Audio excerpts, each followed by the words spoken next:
Para muchos, la Segunda Guerra Mundial es algo que ocurrió lejos, en Europa y en Asia, pero realmente el conflicto se esparció hasta nuestras costas, a tal grado que los terrenos de la base naval Roosevelt Roads en Ceiba fueron considerados para refugiar a los reyes británicos ante la embestida de Alemania de Hitler. Yolanda Vélez Arcelay se adentra en esta historia.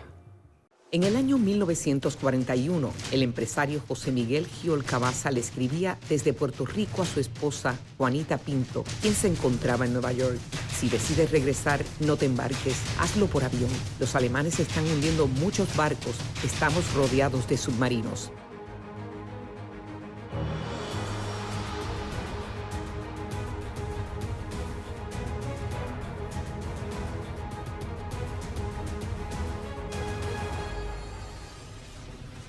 La guerra había comenzado en el 1939 y aunque Estados Unidos aún no había entrado directamente en el conflicto, este ya había rebasado las fronteras de Europa y Asia y tocaba directamente las aguas del hemisferio americano. El Caribe jugaría un papel crucial. En la bahía de San Juan, ellos entraban, la Segunda Guerra, traían un submarino y todo estaba aquí en la puerta de San Juan, la bahía, como usted escondidito aquí, ¿sabe? El sanjuanero Aladino Santiago, de 92 años, recuerda esos días en que el escenario de la Segunda Guerra Mundial se trasladó al alcance de su vista. Tocaba una sirena para que la gente se quedara en la casa y apagaran la luz. Habían blackout. Estaban blackout. ¿Y la gente lo cumplía? Claro que sí, a cabalidad, o si no iban presos. El Caribe se peleó la Segunda Guerra Mundial. Lo que ocurre es que en el Caribe se peleó como una guerra submarina. El historiador y catedrático Jorge Rodríguez Beruf destaca que ante el poderío naval de Inglaterra, Alemania libró una batalla no frontal, ejecutada por su manada de lobos, los submarinos. Hitler se propuso detener los suministros de los buques mercantes que llegaban a Inglaterra desde las Américas. Bueno, estuvimos en mucho peligro, porque Puerto Rico podía ser un blanco militar de los alemanes. El licenciado Rafael Anglada es un estudioso de la historia y geopolítica caribeña. En la guerra, Puerto Rico era un botín deseado por el eje, por Alemania, Italia y claro, Japón. Por años Estados Unidos se había preparado para entrar a la guerra y en el Caribe fortificaba las defensas hacia el Canal de Panamá. La base de Roosevelt Roads en Ceiba estaba en vías de construcción para lo que sería la más grande fuera del territorio continental. Aún así, el Caribe estaba desprotegido tanto en defensas aéreas como submarinas. Puerto Rico estuvo bajo un bloqueo naval prácticamente.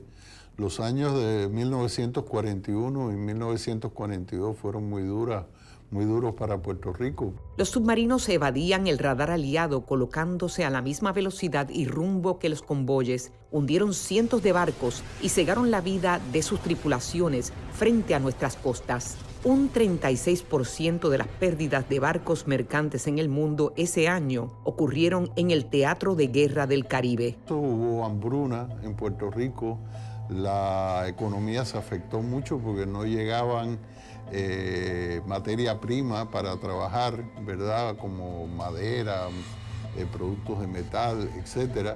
Racionado, había ración, ¿ves? Porque los barcos entraban poco para acá, porque traían comida, entraban poco para acá. Porque por lo menos ellos tenían la clave era no interceptar los otros barcos y eso que entraban, porque los explotaban por el camino. El alto comando alemán conocía muy bien el área, pues el combustible para sus fuerzas armadas salía de Aruba. Se temía de enemigos externos e internos. En Puerto Rico hubo juicios contra militares y espías alemanes. Y hubo convicciones aquí en la Corte Federal. La gran película, La Gran Fiesta, donde aparece nuestro Raúl Juliá, retrata un instante donde la alta sociedad puertorriqueña está dividida y es predominantemente pro-española y pro-alemana. A partir del ataque aéreo a Pearl Harbor, Estados Unidos desplazó a Martinica una fuerza naval y el gobernador de Puerto Rico entonces, Rexford Tugwell, sospechaba de un posible ataque sorpresivo al portaaviones destacado en Puerto Rico. Puerto Rico ha estado en todo momento en el pollo del arroz con pollo, relativo a el tema de lo que se conocería como la Segunda Guerra Mundial. El presidente Roosevelt ordenó reforzar no solo a Puerto Rico, sino la región mediante alianzas con Trujillo en República Dominicana y con Cuba. Puerto Rico era el centro de operaciones. Aquí se construyeron bases, carreteras y edificaciones y se consideró un puente a Vieques. En el área de Vieques-Ceiba, ¿verdad? En ese pasaje se empezó a construir un rompeolas, que hubiera sido un proyecto faraónico, ¿verdad? Porque hubiera conectado, hubiera cerrado toda esa área de mar. Y por cierto, hubiera tenido consecuencias ecológicas desastrosas. Mira cuán militar era la bahía. Aquí está la legislatura. ¿Y estos aviones son de guerra? Claro que son de guerra. Esto era el arrabal de Isla Grande.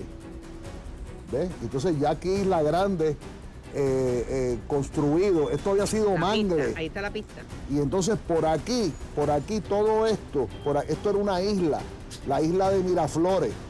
Y entonces le meten relleno. En lo que es Isla Grande, lo que es centro de convenciones, eso era mangle antes. Y gueto. Puerto Rico se enfrenta a un imperio creciente, exitoso, donde había trabajo para todo el mundo. Los zapatos no los trajo Muñoz Marín. Los zapatos los trajo que había que tener fábricas, había que construir armamento. Puerto Rico se benefició contradictoriamente de ese beneplácito, de esa explosión guerrerista. La gran preocupación era Inglaterra, su poderosa flota naval y los reyes británicos que resistieron los bombardeos desde el Palacio de Buckingham. Inglaterra era la gran potencia naval de los siglos anteriores e Inglaterra estuvo a punto de ser ocupada militarmente por Hitler. Posteriormente, Puerto Rico sirve como el posible escondite, resguardo de la Marina de Guerra británica, y está lo relativo a Ceiba, el que trajeran la planificación de que trajeran a los monarcas británicos. Esta era del almirante. Estamos adentrándonos a espacios poco explorados tras el cierre de la base Roosevelt Roads en Ceiba en el 2004. Francisco de Jesús Schuch, portavoz de la Autoridad para el Redesarrollo de Roosevelt Roads, nos condujo por lo que fueron una vez las residencias del Alto Almirantazgo del 10º Distrito Naval, construidas en los 40. Si en algún momento se consideró ubicar los reyes británicos, tendría que ser alguna estructura similar a esta o algo más o menos por la seguridad misma. Francamente, una vez pasé por el área donde pudieran haber estado ubicados y era pues cómoda pero relativamente modesta. Si los reyes británicos, rey Jorge VI, así como la reina madre, se hubiesen exiliado en Puerto Rico, habría sido en estructuras discretas y austeras como esta. No se deje llevar por el deterioro del tiempo.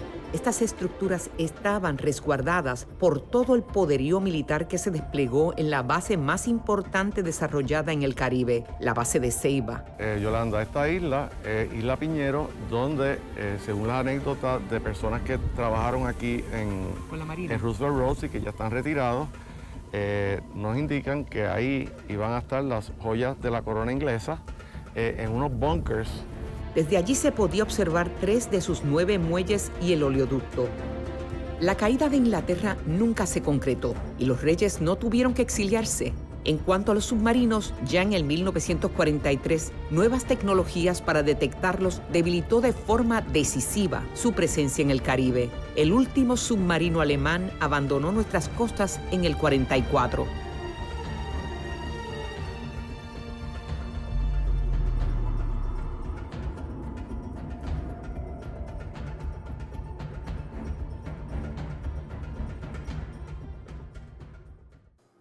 Sin saberlo, Puerto Rico debía tener temor de Adolfo Hitler.